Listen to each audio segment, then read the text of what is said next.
الذي زين النبيين بحبيبه المصطفى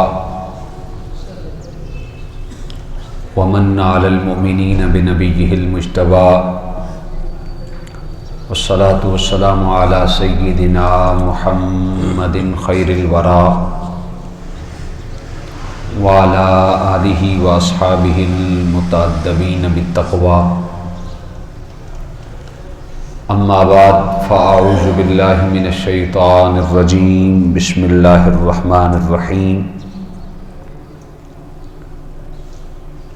یا ایھا الذین آمنوا کتب علیکم الصیام کما کتب علی الذین من قبلکم لعلکم تتقون صدق اللہ العظیم وصدق رسولہ النبی الکریم الامین المکین الرؤوف الرحیم قال رب اشرح لي صدری ویسر لی امری واحلل عقدۃ من لسانی یفقہوا قولی مولاي صل وسلم دائما ابدا علی حبیبک خیر الخلق کلہم هو الحبیب الذی ترجى شفاعته لكل حول من الاحوال مقتحم محمد سید الکونین والثقلین والفریقین من عرب ومن عجم مولاي صل وسلم دائما ابدا علی حبیبک خیر الخلق کلہم ببرکتہ ان اللہ وملائکتہ یصلون علی النبی یا ایھا الذین آمنوا صلوا علیہ وسلموا تسلیما اللہم صل علی سیدنا و مولانا محمد وعلی آل محمد وبارک وسلم وصل علیہ الصلاۃ والسلام علیک یا سیدی یا رسول اللہ وسلم علیک وعلی آلک واصحابک یا سیدی یا حبیب اللہ الصلاۃ والسلام علیک یا سیدی یا مکین قلوب المؤمنین الصلاۃ والسلام علیک یا سیدی یا رحمۃ للعالمین آمین۔ اللہ خلاق کائنات کی توفیق خاص اور بارگاہ حضور رحمت کونین صلی اللہ علیہ وسلم کی نظر عنایت میری اور آپ کی بخت فروزی اور خوش نصیبی کہ میں اور آپ آج کے یوم سعید میں اللہ کے گھر میں نماز جمعۃ المبارک کی ادائیگی کے لیے حاضر ہیں۔ اللہ تعالی ہماری حاضری کو اپنی بارگاہ میں قبول فرما کر ہم سب کے لیے بخشش و مغفرت کا سبب اور سامہ بنائے، آمین۔ ماہ شعبان المعظم کی آج 29 تاریخ ہے۔ ماہ شعبان کی چند گھڑیاں باقی ہیں۔ آج کی شب یا انشاءاللہ کل وہ ماہ یمن و برکت اور ماہ نور ظہور پذیر ہو جائے گا، جس کے انتظار میں اور جس کے استقبال کے لیے اور جس کی برکات کے حصول کے لیے اللہ کے نبی مہربان رسول اکرم و اجمل صلی اللہ علیہ وسلم ہر وقت بیتاب رہتے تھے۔ یہ وہ عظیم الشان ماہ نور اور ماہ یمن و برکت ہے کہ جس میں خدائی انتظامات اپنے اوج ثریا پر ہوتے ہیں۔ اس کی رحمتیں اور اس کی برکتیں اور اس کی عنایات و نوازشات کا ایک لامتناہی سلسلہ اپنے بندوں پر جاری و ساری رہتا ہے۔ حضور رحمت کائنات صلی اللہ علیہ وسلم نے اپنے فرامین میں اس مہینے کے حوالے سے ارشاد فرمایا، جس کو جناب سیدنا ابو ہریرہ رضی اللہ تعالیٰ عنہ روایت کرتے ہیں، اور یہ سنن ابی داؤد کی حدیث ہے اور حدیث نمبر 4548 ہے، کہ حضور علیہ السلام نے ارشاد فرمایا، وہ بندہ تباہ و برباد ہو گیا، اس کی ناک خاک آلود ہو گئی، جس نے رمضان کا مہینہ پایا اور اپنی بخشش و مغفرت نہ کروا سکا۔ یہ بخشش و مغفرت کا مہینہ ہے، اس کے پہلے عشرے کو رحمت کا عشرہ قرار دیا گیا، اس کے مڈ والے عشرے کو مغفرت کا عشرہ قرار دیا گیا، اور اس کے آخری عشرے کو دوزخ سے آزادی کا عشرہ قرار دیا گیا۔ لیکن اس کے فیوز و برکات سے وہ بندہ مستفیض ہو سکتا ہے، اس کی رحمتوں اور برکتوں کو وہی بندہ سمیٹ سکتا ہے جو اس کے لیے تیاری کرتا ہے۔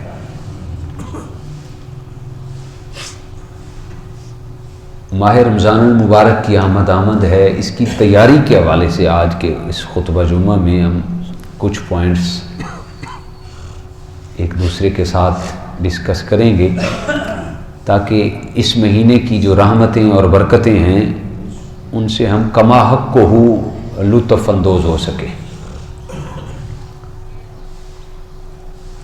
جہاں اتنا بڑا انعام و اکرام والا مہینہ ہے، وہاں پہ اس کا اہتمام بھی ایسا ہونا چاہیے، اس کی تیاری پہلے سے ہونی چاہیے، اور ہر مہمان کی تیاری کے معاملات الگ ہوتے ہیں۔ تو یہ اللہ کا مہمان ہے، اور نبی آخر حضور خاتم النبیین صلی اللہ علیہ وسلم کی رحمتوں کا یہ دل وعدہ ہے، تو اس کا اہتمام باقی مہمانوں سے بڑھ کر ہونا چاہیے۔ کچھ چیزیں یہاں پہ میں نے نوٹ کی ہیں، اگر اس کے مطابق ہم ماہ رمضان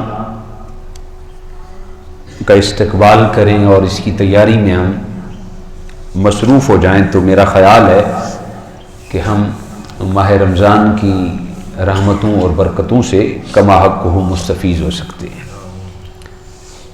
سب سے پہلی جو بات میں آپ کے سامنے رکھنا چاہ رہا ہوں وہ یہ ہے کہ ماہ رمضان کی آمد سے پہلے ہمیں اپنا ایک جدول بنانا چاہیے، نظام الاوقات جس کو کہتے ہیں، اس کو مرتب کر لینا چاہیے۔ اور قدر والے لوگ ہی اپنے وقت کی قدر کرتے ہیں، اس میں ٹائم کا ضیاع نہیں ہونا چاہیے، ہر لمحہ ہر ساتھ کو اس کے ترتیب کے مطابق مرتب کریں، کیونکہ رمضان کا مہینہ صرف ٹائم پاس کرنے کے لیے نہیں ہے، بلکہ ہم جب شریعت کی جانب دیکھتے ہیں تو اصل میں ٹائم پاس ہے ہی وہ ٹائم جو اللہ کی یاد میں گزارا جائے، جو نبی رحمت سرور کون و مکان صلی اللہ علیہ وسلم کی محبت میں گزارا جائے، جو ذکر و اذکار اور فکر میں گزارا جائے، تسبیح و تعلیل اور ذکر تلاوت قرآن میں گزارا جائے۔ تو ہمیں اپنا ایک ٹائم فریم بنا لینا چاہیے، ایک جدول بنا لینا چاہیے کہ اس ٹائم میں نے یہ کرنا ہے، اس ٹائم میں نے یہ کرنا ہے، تاکہ بندہ زیادہ سے زیادہ اس مہینے سے لطف اندوز ہو سکے۔ تسبیحات کا ایک ٹائم فریم مقرر ہو، ذکر و اذکار کا ایک ٹائم مقرر ہو، قرآن مجید کی تلاوت کا ٹائم مقرر ہو، کیونکہ کامیاب وہی ہے جو ٹائم کو مینیج کرتا ہے۔ کامیاب مینیجر بھی اسے کہتے ہیں جو سسٹم کو مینیج کرنا جس کو آتا ہے۔ عربی کا مقولہ ہے الوقت کالسیف، یہ جو وقت ہے یہ تلوار کی مانند ہے، اذا لم تک تاکا، اس کو اچھے انداز میں کاٹ ڈالو، اس کو اچھے انداز میں بتاؤ، اس کو اچھے انداز میں گزارو، کیونکہ یہ تلوار ہے، اگر تم نے نہ گزارا، تم نے نہ کاٹا تو یہ وقت تمہیں کاٹ ڈالے گا۔ تو وقت کو غنیمت جانتے ہوئے، موقع کو غنیمت جانتے ہوئے، اس سال اللہ نے ہمیں رمضان دیا، مقدر اور اعزاز اور مقسوم میں کیا، تو ہمیں اپنے ٹائم کو مینیج کرنا چاہیے تاکہ ہم زیادہ سے زیادہ ذکر و فکر میں یہ ٹائم گزار سکیں۔ اور یہ ایک نظام ہوتا ہے، بندہ ذہن میں سوچ لیتا ہے کہ اس ٹائم میں یہ کروں گا، اس ٹائم نہیں، بلکہ ایک کوشش کریں، ایک چارٹ تیار کر لیں اور کر لینا چاہیے، اور وہ ہر وقت آپ کے سامنے ہو، بندہ اس کے مطابق چلتا جائے۔ ویسے بھی جناب مولا کائنات حضرت علی المرتضیٰ کرم اللہ وجہ الکریم کا فرمان ذیشان ہے، جب بھی کوئی معاملہ کرو تو اس کو لکھ لیا کرو۔ اسی طرح دوسری بات ہے رمضان کی تیاری کے حوالے سے، وہ یہ ہے کہ 11 ماہ ہم انٹرنیٹ کے استعمال سے شیطان کو راضی کرتے رہے۔ 5 انگلیاں برابر نہیں ہیں، میں سب کی بات نہیں کر رہا، ہو سکتا ہے اس میں بھی شامل ہوں۔ تو اللہ کی ناراضگی کو ہم نے مول لیا، 11 ماہ تک مسلسل انٹرنیٹ کا استعمال ہوتا رہا، کبھی فیس بک کے ذریعے، کبھی یوٹیوب کے ذریعے، وقت کا ضیاع، ٹائم کا ضیاع اور قرب خداوندی سے دوری، یہ ہمارا مشغلہ رہا۔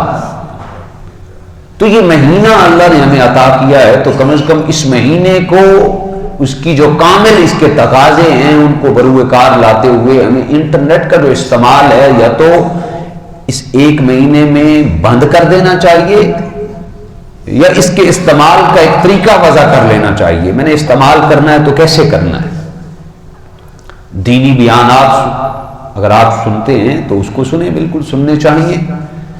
دین کی تشہیر کے لیے آپ استعمال کرنا چاہتے ہیں تو اس کو کریں، لیکن بسا اوقات ٹائم گزارنے کے لیے، روزہ لگ رہا ہے، ٹائم نہیں گزر رہا، کوئی ویڈیو آن کر لی، 1-1.5 گھنٹہ 2 گھنٹے، پیاس اور بھوک کی شدت ہے تو گزر جائیں گے، پتہ ہی نہیں چلے گا، نہیں۔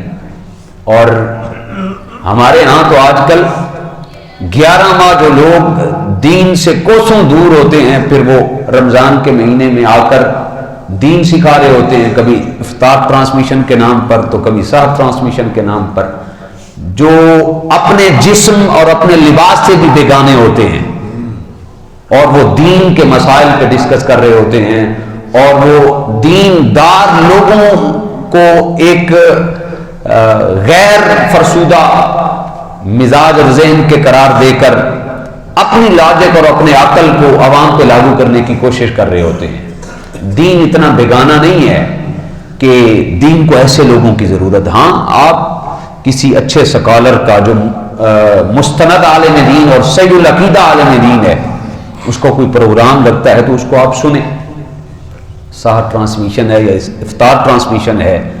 جس طرح ہمارے ہاں کیا ہوتا ہے، ہم پوری ایک فیملی کا ہم نے ڈاکٹر بنا رکھا ہوتا ہے، پوری فیملی کا ڈاکٹر ہے، تو اسی طرح ہمیں ہمارا ایک فیملی عالم دین بھی ہونا چاہیے نا۔ کیا خیال ہے؟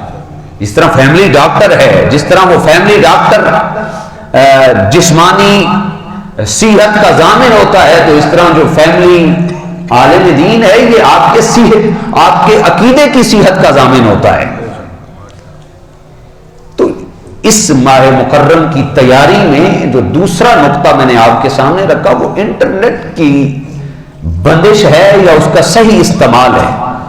اس کو اس انداز میں مینیج کریں تاکہ آپ کا گزرنے والا ایک ایک لمحہ، ایک ایک ساتھ، ایک ایک گھڑی اللہ اور اس کے رسول کی رضا اور اس کے حکم اور اس کے فرمان کے مطابق گزرے۔ اسی طرح تیسرے نمبر پر جو رمضان کی تیاری میں آپ کے سامنے رکھ رہا ہوں، معمولات زندگی کے اندر تبدیلی لانی چاہیے۔ ایک وقت ایسا ہے کہ ہم نے رمضان سے پہلے اپنی زندگی کو ایک مصروف ترین بنا رکھا ہے۔ اس ٹائم اٹھنا ہے تو اس ٹائم ناشتہ کرنا ہے، اس ٹائم میں نے واک پہ جانا ہے تو اس ٹائم میں نے قہوہ پینا ہے، اور اس ٹائم میں نے یہ کرنا ہے، اس ٹائم میں نے اخبار پڑھنا ہے، اور اس ٹائم میں نے نیوز ہیڈ لائن سننی ہے۔ تو جو عام 11 ماہ کا معمولات زندگی ہے اس میں تبدیلی کی ضرورت ہے۔ اس میں ایسے ایسی تبدیلی لائیں جو دین کے شعار کے لیے ہو، دین کی سمجھ بوجھ کے لیے ہو. ایسے ادھر ادھر کی وہ جو معمولات زندگی ہیں ان کو ترک کر دیں، اس کو زیادہ سے زیادہ اللہ اور اس کے رسول کے فرمان اور اس کے رضا کے مطابق ترتیب دیں. حضور علیہ السلام نے فرمایا نا، جو بندہ رمضان کا مہینہ پا کر بھی بخشش نہیں کرا سکتا، وہ اپنے معمول جو 11 ماہ اس کے چلتے آئے رمضان کے اندر بھی وہی معمول رہنے ہیں، تو فرمایا اس شخص کا ناک خاک آلود ہو جائے، وہ بندہ تباہ و برباد ہو جائے. رمضان کا مہینہ پا کر بھی اس کی معمولات زندگی کے اندر کوئی چینج نہیں ہے، کوئی تبدیلی نہیں آئی. تو یہ ہمارے لیے گولڈن چانس ہے، لکی چانس ہے رمضان کا مہینہ. ہم اپنے معمولات کو ترک کر کے زیادہ سے زیادہ اس مہینے کی رحمتوں کو سمیٹیں، اس کی برکتوں کو سمیٹیں. اور رمضان کی تیاری میں ایک یہ بھی ہے کہ قیام اللیل کا اہتمام ہونا چاہیے. حضور رحمت کائنات صلی اللہ علیہ وسلم کا معمول مبارک تھا، جب رمضان کا مہینہ آتا تو حضرت اماں عائشہ صدیقہ سلام اللہ علیہ آپ فرماتی ہیں کہ جب رمضان کا چاند نظر آ جاتا تو حضور عبادت پر اس طرح کمر بستہ ہوتے کہ آپ کا جسم منور پھر بستر سے الگ ہی رہتا. سارا دن روزہ اور پھر ساری رات قیام اللیل. ایک تو قیام اللیل کو یہ نہ سمجھنا یہ جو 20 رکعت ہم نماز تراویح ادا کرتے ہیں یہ قیام اللیل، یہ الگ حضور علیہ السلام کی سنت ہے 20 رکعت. میرا ٹاپک نہیں کہ 20 رکعت کے ثبوت پر ہم بات کریں. جو قیام اللیل کا مقصد اور مقصود ہے رحمت کائنات کا، وہ نماز تہجد ہے. 12 ماہ حضور علیہ السلام پابندی کے ساتھ نماز تہجد ادا کرتے. یہ وقت ہے، یہ غنیمت موقع ہے، اس کو غنیمت جانے. بندے نے اٹھنا تو ویسے ہی ہے، تھوڑا 10 منٹ پہلے اٹھ کر اپنا ٹائم مینیج کرے اور 12 رکعت نہیں تو کم از کم 8 رکعت نماز تہجد پڑھ لے. اور پھر صرف خود نہ پڑھے، اپنے بچوں کو، اپنے گھر والوں کو نماز تہجد کا عادی بنائے. اور نوافل کے ذریعے بندہ اللہ کا قرب حاصل کرتا ہے. اور یہ وہ وقت ہوتا ہے جب اعلان رحمت ہو رہا ہوتا ہے. حل من مستغفر فاغفر له، حل من مسترزق فارزق له، حل من مبتلی فوافی له. ہے کوئی مجھ سے بخشش مانگنے والا میں اس کو بخش دوں، ہے کوئی مجھ سے رزق مانگنے والا میں اس کو رزق عطا کر دوں. یہ اعلان رحمت رمضان کے 24 گھنٹے میں ہوتا ہے. جب 24 گھنٹوں میں یہ اعلان رحمت ہو رہا ہوتا ہے تو تہجد کے وقت اس کی رانائی کا عالم کیا ہوگا. تہجد کے وقت اگر بندہ 30 دن پابندی کے ساتھ تہجد پڑھ لے تو میں سمجھتا ہوں ہو سکتا ہے اللہ اس بندے کے سر پر ولایت کا تاج سجا دے. تو تہجد کا اہتمام ہونا چاہیے. اگر رمضان کے اندر عادت بن گئی تو یہ سارا سال پھر عادت رہے گی. تو قیام اللیل کا اہتمام ہونا چاہیے. اس کے ساتھ ساتھ قرآن مجید یہ دستور العمل اور ضابط حیات کتاب ہے. 11 مہینوں کے اندر کثرت کے ساتھ اس کی تلاوت ہونی چاہیے. لیکن رمضان کی تیاری کے حوالے سے یہ ذہن میں رکھیں کہ اس مہینے کے اندر خاص روٹین کے مطابق، خاص روٹین سے ہٹ کر اس مہینے کے اندر زیادہ سے زیادہ قرآن کریم کی تلاوت ہونی چاہیے. حضور علیہ السلام ویسے تو پورا سال قرآن کریم کے ساتھ شغف تھا، انتہائی قربت تھی. جب رمضان کا مہینہ آتا تو جناب سیدنا جبریل علیہ السلام حضور کے پاس حاضر ہوتے اور میرے آقا جناب سیدنا جبریل علیہ السلام کے ساتھ قرآن کا دور کرتے. اور رمضان کے اندر تو جب آخری رمضان آیا تو جناب سیدنا جبریل علیہ السلام نے 2 مرتبہ دور کیا. اور پھر میرے آقا صلی اللہ علیہ وسلم صحابہ کرام سے قرآن سنتے، پھر صحابہ کو قرآن سناتے. تو اس کو ٹائم کو ایسے فضولیات میں مت گزاریں، زیادہ سے زیادہ قرآن کریم کی تلاوت کریں. کم از کم ایک قرآن کا ختم تو ضرور ہونا چاہیے قرآن مجید کا رمضان کے مہینے کے اندر. آپ کام پہ ہیں، دیگر مصروفیات میں ہیں، آپ کے پاس صحیفے کی صورت میں قرآن مجید نہیں ہے تو موبائل کے اندر، جب موبائل کو ہم ادھر ادھر کے استعمال کر سکتے ہیں تو نیکی کے راستے میں تو ہمیں استعمال کرنا چاہیے. موبائل کے اندر ڈاؤن لوڈ کریں اور جب بھی کوئی فرصت کا ٹائم ملے، وقت ملے تو رمضان کے ساتھ کو، گھڑی کو، لمحے کو غنیمت جانتے ہوئے قرآن کریم کی تلاوت شروع کر دیں۔ آفس میں ہیں یا کام کاج میں مصروف ہیں، لوگ کہتے ہیں جی وہ موبائل آیا ڈاؤن لوڈ کر لیں موبائل کے اندر قرآن کریم، تو اس سے بسا اوقات وضو نہیں ہوتا، بسا اوقات بندہ پاک صاف نہیں ہوتا، تو پھر موبائل میں وہ ڈاؤن لوڈ کر کے ہم قرآن پاک پڑھ سکتے ہیں کہ نہیں؟ تو بندے کو اس طرح ہونا ہی نہیں چاہیے، بندے کو ہر وقت باوضو رہنا چاہیے، بندے کو ہر وقت پاک اور صاف رہنا چاہیے۔ ہم ظاہری وضاقت عوام کو دکھانے کے لیے مینیج کرتے ہیں، تو کیا ہم باطن کو مینیج نہیں کر سکتے؟ تو زیادہ سے زیادہ اہتمام قرآن مجید کی تلاوت کا اہتمام ہونا چاہیے رمضان کے مہینے کے اندر۔ اس کے اندر ہم نے حسب سابق اس سال بھی نماز تراویح سے قبل جو نماز تراویح کے اندر ہم نے سوا سپارہ تلاوت کرنا ہے، سننا ہے، وہ خلاصے کی صورت میں ہم اس سال بھی پیش کریں گے۔ اس کو ترتیب کے ساتھ ذہن نشین کریں اور پوری توجہ کے ساتھ، پورے انہماک کے ساتھ، للہیت کے ساتھ اس خلاصے کو سنیں۔ کم از کم یہ روٹین بنا لیں کہ خود قرآن مجید کی تلاوت کرنے کے ساتھ ساتھ اس کا ترجمہ پڑھیں، اس کی ٹرانسلیشن کے ساتھ ساتھ اس کی تفسیر کرنے کی کوشش کریں، اور اگر کوئی چیز سمجھ نہیں آتی تو ادھر ادھر یا نیٹ کی مدد لینے یا یوٹیوب سے مدد لینے کی بجائے جو صحیح العقیدہ مستند عالم دین ہے اس کی بندہ ہیلپ لے۔ تو یہ قرآن مجید کی تلاوت کے اعتبار سے اپنی روٹین بنانی چاہیے۔ اسی طرح رمضان کی تیاری کے حوالے سے ہمیں پہلے ہی اپنا جدول بنا کر اس کے اندر نوافل کا اہتمام خصوصی طور پر کرنا چاہیے۔ نوافل کا اہتمام،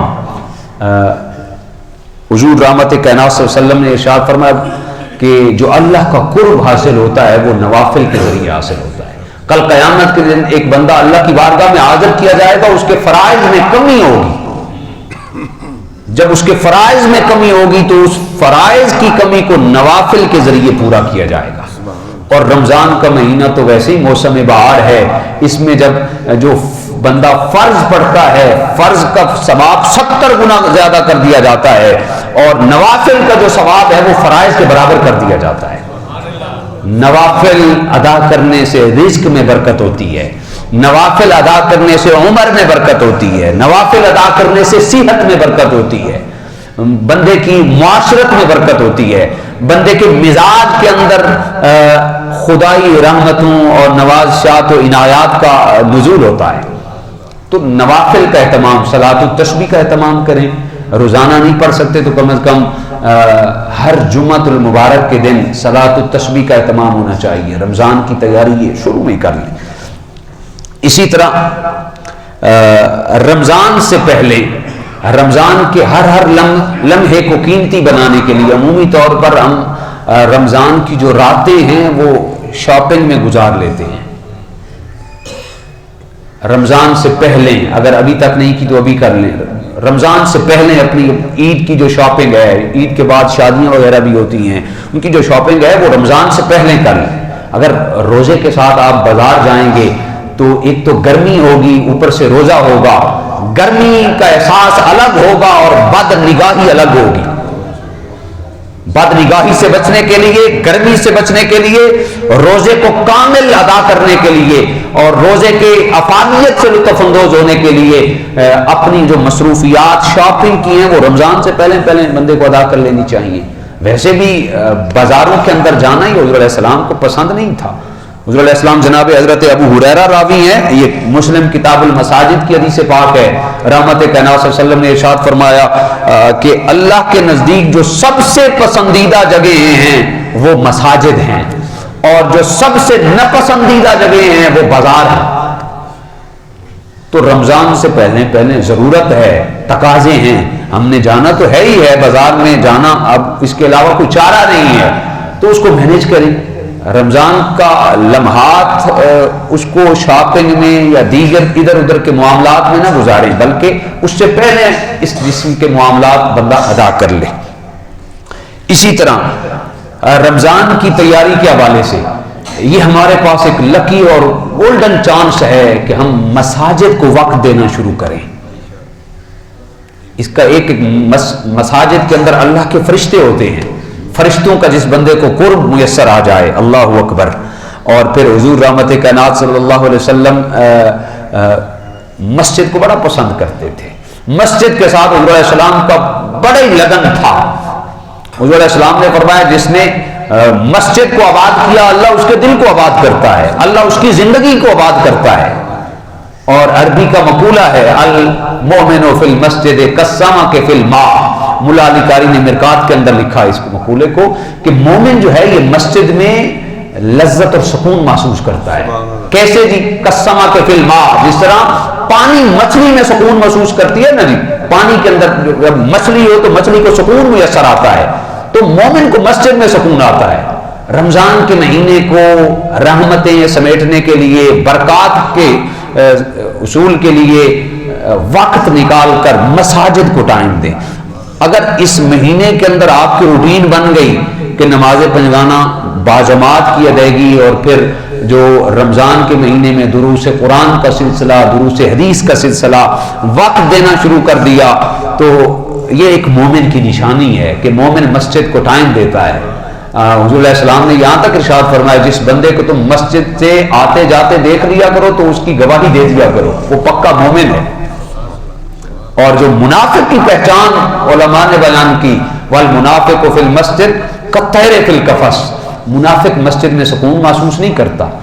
جس طرح پرندہ جو ہے وہ پنجرے کے اندر قید ہوتا ہے نا، اور پھڑپھڑا رہا ہوتا ہے، پتہ نہیں کب دروازہ کھلتا ہے اور میں باہر دوڑ جاؤں.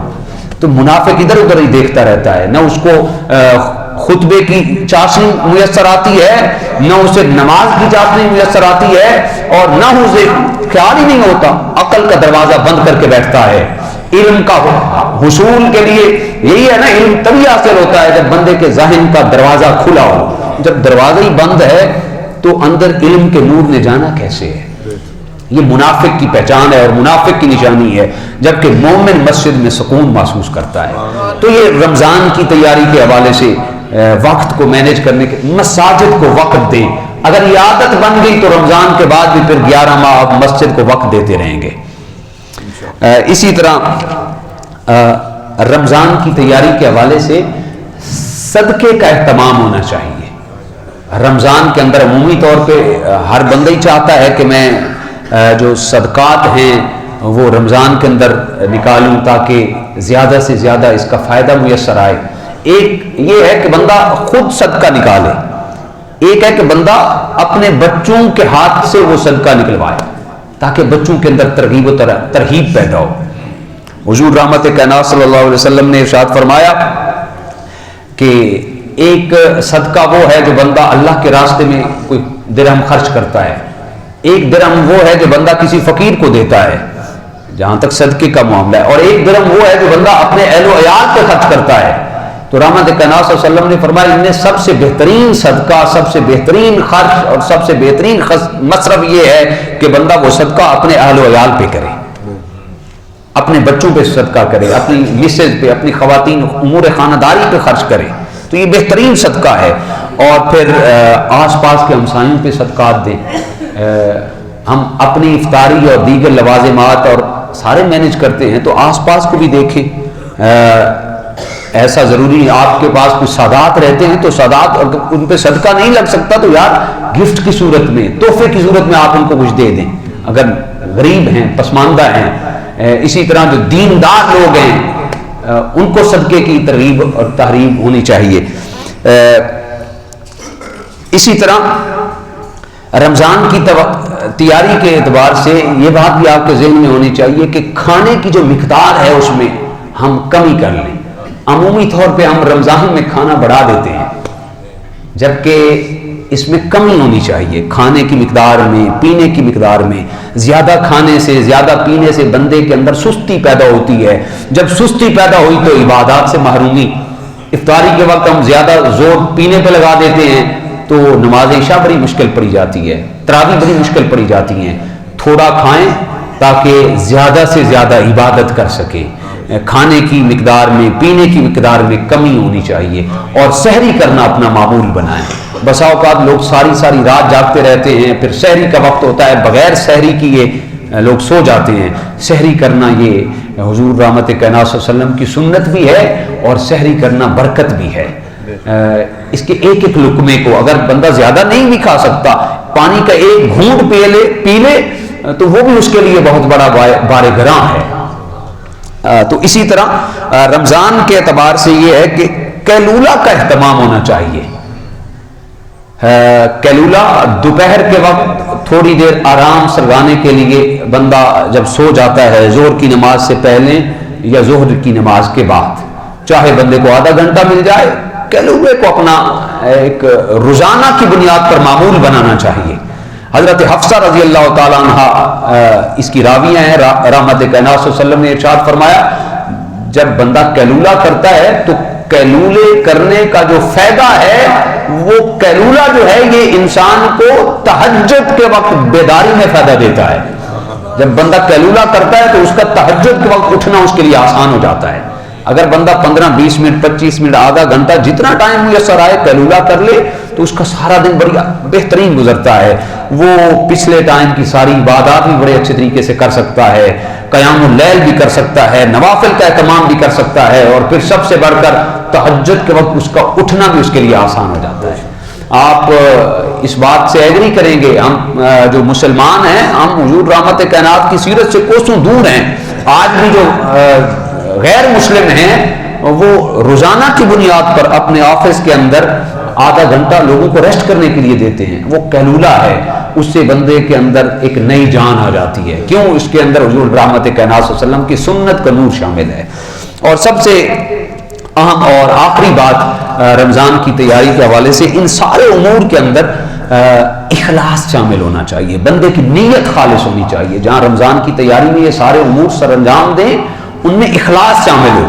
حضور علیہ السلام کی بارگاہ میں ایک صحابی حاضر خدمت ہوئے, عرض کی یا رسول اللہ میں آ رہا تھا تو راستے میں نے ایک قلعہ گاڑ دیا تاکہ یا رسول اللہ میرے ذہن میں یہ تھا کہ جب کوئی مسافر آئے گا اس قلعے کے ساتھ اپنی سواری کو باندھ دے گا, اپنے اونٹ کو اپنے گھوڑے کو سواری کو باندھ لے گا, تو یا رسول اللہ کیا مجھے اس پہ ثواب ملے گا؟ حضور علیہ السلام نے فرمایا بالکل تمہیں اس پہ ثواب ملے گا. اچھا وہ بیٹھا تھا, ساتھ ہی دوسرا شخص آیا, ابھی وہ بیٹھا تھا, اس نے آتے ہی وہ قلعہ دیکھا اور اس نے وہ قلعہ اکھاڑ دیا زمین سے, اور آ کر حضور علیہ السلام کی بارگاہ میں عرض کی یا رسول اللہ صلی اللہ علیہ وسلم میں آ رہا تھا, یہ راستے میں قلعہ لگا ہوا تھا تو میں نے اس کو اکھاڑ دیا ہے کہ کہیں راستے میں چلنے والے کو اس سے کوئی دشواری نہ آ جائے. یا رسول اللہ کیا مجھے اس پہ ثواب ملے گا؟ حضور رحمت کائنات نے فرمایا تجھے بالکل ثواب ملے گا. تو ہر معاملے میں نیت جو ہے وہ خالص ہونی چاہیے. نیت خالص ہے, نیت مخلص ہے تو آپ کو ثواب ملے گا. اور رمضان کے اس قیمتی مہینے کو معتبر بنانے کے لیے, رحمتیں سمیٹنے کے لیے جو آخری بات ہے وہ یہ ہے کہ دین کے قریب اپنے آپ کو کریں. دین سیکھنے کے لیے, دین سمجھنے کے لیے, علم حاصل کرنے کے لیے ٹائم نکالیں, وقت مینیج کریں. بفضل تعالی ہم نے حسب سابق اس سال بھی مختلف اوقات میں دروس کا سلسلہ رکھا ہے تاکہ امت کے سینے حضور کے علم کے نور سے منور ہوں. قبل از فجر یعنی اذان فجر کے فوراً بعد انشاءاللہ ہم درس فقہ ہوا کرے گا. روزمرہ کے جو مسائل ہیں ان پہ ہم ڈسکس کریں گے, بات کریں گے. اسی طرح ظہر کے بعد انشاءاللہ ہم اپنے باطن کی اصلاح کے لیے کچھ دیر کے لیے درس تصوف ہوگا. اسی طرح انشاءاللہ عصر کی نماز کے بعد کوشش ہوگی کہ درس حدیث کے نور سے آپ کو مزین کیا جائے. اور تراویح کی صورت میں تو انشاءاللہ دورہ تفسیر القرآن جو قرآن کریم کا 1.25 پارہ ہم تراویح میں پڑھیں گے اس کا خلاصہ آپ کے سامنے پیش کیا جائے گا. یہ بڑا قیمتی موقع ہے, لمحہ ہے. ہم اپنے آپ کو دین کے قریب کریں, دین کے قریب کریں گے تو انشاءاللہ ہماری دنیا بھی سمجھ جائے گی, ہماری آخرت بھی سمجھ جائے گی. وآخر دعوانا